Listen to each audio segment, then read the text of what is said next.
mentioned responsibility and trust. That's a great angle for me to come out from in terms of the young boys that have came in. We've contributed across the 4 games. We've recently done a nice wee feature showing what their life's like round about day-to-day stuff, because they are worked hard. Tell us about the youngsters that you've been working with. Tell us about the potential you see, and is there potential that some of these lads, we've previously spoke about maybe they need to go out and loan, they need games is key to what Ian Murray's been telling us, but is there a potential there that some of these lads might actually hang around and feature in the first team squad? Yeah, there will be. Look, we have to give them time to develop. We have to make sure it is the right time as well for them to develop, and also if it's not here, it has to be the right loan club for them. Just because they go on loan doesn't mean they're not part of our plans or they're out of sight, out of mind type thing. Far from it. It's about developing them to be ready to play for Raith Rovers, and not every young player will make it into the first team. It's just the way football is, but certainly here their attitude and hunger to do that is very, very high. They've had a decent amount of game time over the 4 pre-season games. We have a suspension in the squad tomorrow with Dario, so there's an opportunity there for someone when we're light on forward players in terms of strikers. So there's an opportunity there, and sometimes you have to take the gamble with young players. You have to play them, and sometimes throwing them into the deep end is the best way. Sometimes it's not, but they've all had a fair crack of the whip. But I'll say they need to play. But we also need to make sure it's the right thing for Raith Rovers as well as it is for the player. Given that we're in Kirkcaldy, you'll have seen this question come in like a train over on the horizon. Let's turn to recruitment. You've answered this question probably in as many ways as you can, but I've got to ask it again. Where are we at? How are we progressing? And a wee word in terms of, I was fortunate enough to commentate the game on Saturday, so seen the 4 trialist lads coming in. Any of these lads like to continue to feature in the exploration of a possible contract? Two are still here. 2 centre halves are still with us. We'll have another look. It's so hard to judge. I felt we'd given the 2 strikers enough time, a couple of games for one of them, and a full week's training, and nearly half a game for the other. So they're no longer with us. So we're still on the lookout for that. Centre halves are just again very hard to judge them on Saturday. I was really pleased they kept a clean sheet and kept the 0 intact at the defensive end. The market, like I said, is slow. It's a long one, but it's a slow one. The English boys, our clubs are back, and then they go pre-season tour, and it's a domino effect of what they need to what we can potentially get. But it's certainly a market that is now moving, and a market that we are looking at. And Scandinavia is another one that I look at a lot because of the difference in the seasons, and you can pick up a couple of decent options there. But again, it's a long process. If anybody that knows the Scandinavians, they don't go at 100 miles an hour. It tends to be a bit slower and a bit more methodical, and with recruitment, it is a very important aspect. I like to see players in the flesh, but sometimes it's not possible. But I'm very, very hopeful in the next 7 to 10 days we will have some sort of news, particularly in defensive areas of the park. That's where I've been focusing my main objective at the moment. But again, the market is now slowly starting to move again. Yeah, our chairman Steve McDonald joined us for some of the commentary, and he was saying that you're almost in constant contact with clubs, particular clubs down south. So there is kind of movement. There is people down south. Do you work in a kind of scouting system? Have you got people placed round about the country, or is it former teammates? Yeah, you try to. It's a lot of it's data at the start. The data is your first sort of point of call if it's not an agent really, or you get a call from someone. Once you get data, you can always find somebody who's got a link to someone else and have a good chat. I like the English market because being honest, I think it's a more straight and honest market. They're very good at knowing where to put young players and what they expect from their young players. So it is a market I like it. I think you get better value for money as well. It's normally a loan deal from down there, or you get a tip off about a young player who's not quite ready to go into their first team, but he's ready to play up here, and then you do your homework. Speaking to someone yesterday about a player and gave me a very honest opinion of him. So you just dig around a little bit, try to watch videos, try to get to games when you can. But with the League Cup starting, it's very difficult for us now to go out with Scotland. Strikes me that probably the attitude of the young player is going to be key as well, given that teams will be looking for a journey up here to be part of their development. But for Raith Rovers' perspective, we are looking at outcome focused results, points on the board. That's tricky juggling act you've got. Yeah, it is, and that's when it becomes so important to make sure you get the right ones, and make sure that they're ready to play in such an aggressive, hard, competitive league. Also understanding the pros and cons of coming up here. The pros are you play games, you're in that first team environment, but you have to win games as well. This isn't youth football. This isn't where we let you make too many mistakes without having to change it at some point. But there is players out there. There's no question. There is good young players in Scotland as well, but they're harder to come by.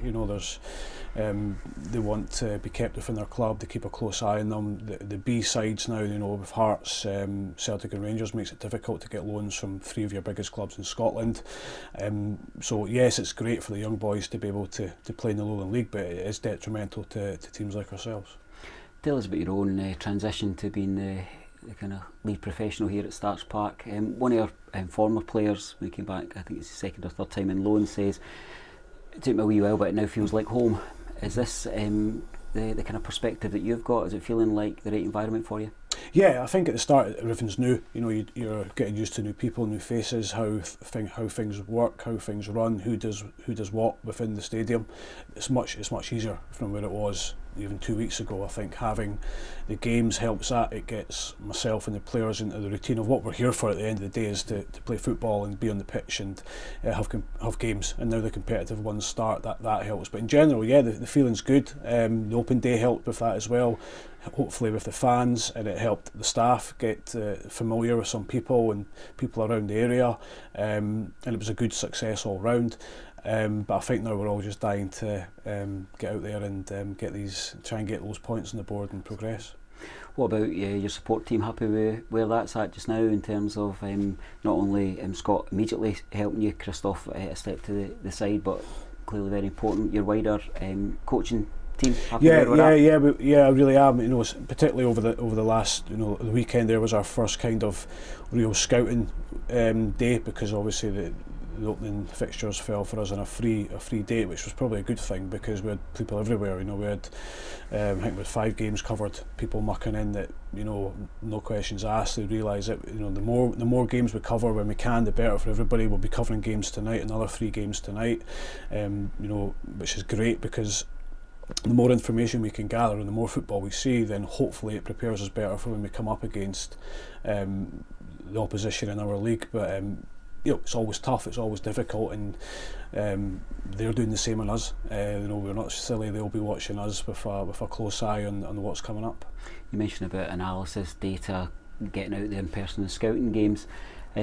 How do you strike a balance between that kind of statistical approach to the game and actually just making sure that you don't clip the creativity and the in the moment thinking on the park? Is that about the wider trust that you've spoke about? Yeah. I mean, the players will say it, and it's just when we're going forward, I'll always tell them, look, on paper this is their ideal situation, but look, when you're going forward, it's off the cuff football at times. The players have to be comfortable in themselves to be able to trust themselves.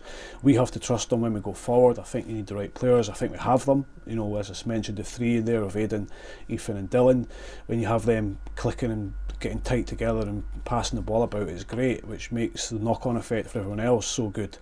If you stick to a really rigid attack and play, then you're not saying you can't be successful, because I've seen teams be very successful with it, but you need to be so good at the top end of the park in terms of having speed, having a big number 9 who can hold the ball in. A lot of teams now play with 1 striker, which is fine, and I've done it myself and will do it at times, but I always feel 2 occupies the centre halves. Regardless of your performance, it's always hard for defenders to play against 2 strikers, and I think every team enjoys playing attacking football. It's not always going to be the case, but the majority of the time that's what we will try to do. We understand going down to maybe Ayr, Greenock Morton on the pitches on a winter's pitch is going to be very difficult. We maybe have to adapt our style, but I do feel we have the players who understand that and are very adaptable to change formation. I was interested in kind of coming on to Wednesday night's game. I was interested in listening to Jim McNally talking about, he said a really significant turnover in his playing staff this season. As you mentioned, I think you only had 2 players on the bench for Sunday past game. Some teams only had 1. does this round of fixtures come a wee bit early, or actually is there a kind of general acceptance across the game that we're all in transition, we're all on a bit of a journey here, but we need to get playing competitive football? Yeah, it's a tough one. I know I read Jim's comments and John Rankin's at Hamilton as well, and I don't think they're the only managers. I was speaking to Brian Rice, and I think we're all kind of the opinion that it's maybe just a wee bit early. I understand what, it is good, and it's great to be back out watching games, and it's great for the supporters. It's just me, and there will be a reason, but I think maybe two league games in the group now, and maybe 2 in a couple of months would help. We've got plenty midweeks to fill up. It would give us just a couple more weeks to go and recruit a little bit, get teams ready. I think it's fine for the top league teams. I know they'll argue against that, but when you look at the scores, they generally do okay. For teams underneath that, it's particularly League 1 and League 2, very, very difficult for them. I've seen that firsthand myself. And I understand why teams use it as potential, I wouldn't say friendly games, but games to get their fitness up, because it's particularly now it's not regionalised. It can be a lot of travelling as well for teams. So, but for clubs like ourselves, it's probably just maybe 10-14 days too early, but it is what it is, and we get on with it. Tell us about what we're going to expect from Peterhead on Wednesday night. You know them well from recent times, but of course we've got our spy in the camp and in our own dressing room now. What are we expecting to see? Yeah, well, Jim's had a huge turnover of players, which is unfortunate. He's lost a couple of really good players. But what I will know about Jim's team is they'll be extremely well organised, they'll be extremely aggressive, and they'll be very hard to play against, and they always have been, and pretty much sure they always will be. I think Jim's done a great job there over the 10 years, be 11 maybe, going into his 11th year. He's done a fantastic job, always found them extremely tough opponents, home and away. Yes, they've lost good quality players, but they still have some good quality players. Unfortunately, one of them looked like a nasty injury on Sunday. A really good player that can, in my opinion, play at a higher level. But Jim will have them going. That's for sure. If we think we can just turn up and swan about, then it won't be the case. We'll need the same intensity, the same tempo as we showed against Alloa in the opening 25 minutes on Saturday, and that was the message to the players today when we were doing a little bit of video work to say, look, this is what they have and this is what they're capable of. So if you think you're going to go out there and swan about and you're too good to play against them, then you'll get a rude awakening. Great. And did you get a chance to cover the other game in our group, Stirling and Dumbarton? Yeah, well, I actually went up to Dundee to watch Dundee Hamilton, just because it was 2 championship teams playing. But we had Dumbarton Stirling Albion covered by our scout, so we'll cross that bridge after tomorrow night's to look at Stirling. Well, we'll start with 2 home games back to back. I always view the most important question I ever ask to any manager is the final one, which is normally about. Over to you. What's your message to the Raith Rovers support and people who are in and around the town, feeling a bit refreshed and ready to get on with it in the stands? Yeah, it's, the response so far has been great. I think season ticket sales are really high, which is fantastic. It's huge credit and testament to the supporters, as more than anybody, and also the people that are getting those tickets out to them and getting them ready and making sure that the stadium's ready for the games. We will do our best on the pitch to make sure we put out a team that is competitive and enjoyable to watch. I've said it for a long time. People need to come here and smile because it's entertainment. They need to sometimes leave, even if we've not won, still smiling, thinking, well, I'm looking forward to going to see that team again. It's something I've had to learn to do because, we all want to win every single week, and that will be our aim, but some days it doesn't click for you, and I think sometimes I wouldn't, without being patronising, supporters can forget how important they are to teams when it's not always going your way. They can literally be the 12th man to get us over the line, be that in terms of coming from behind or starting a game well.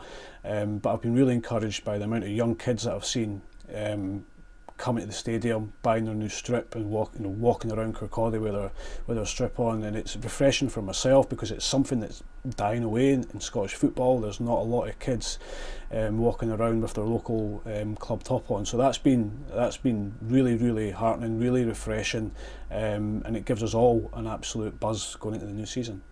A pleasure to have your company, Ian, and we're all really looking forward to this new chapter. We'll catch up with you after the game. Thank you. Cheers. Brilliant, enjoyed that, nice. Ian.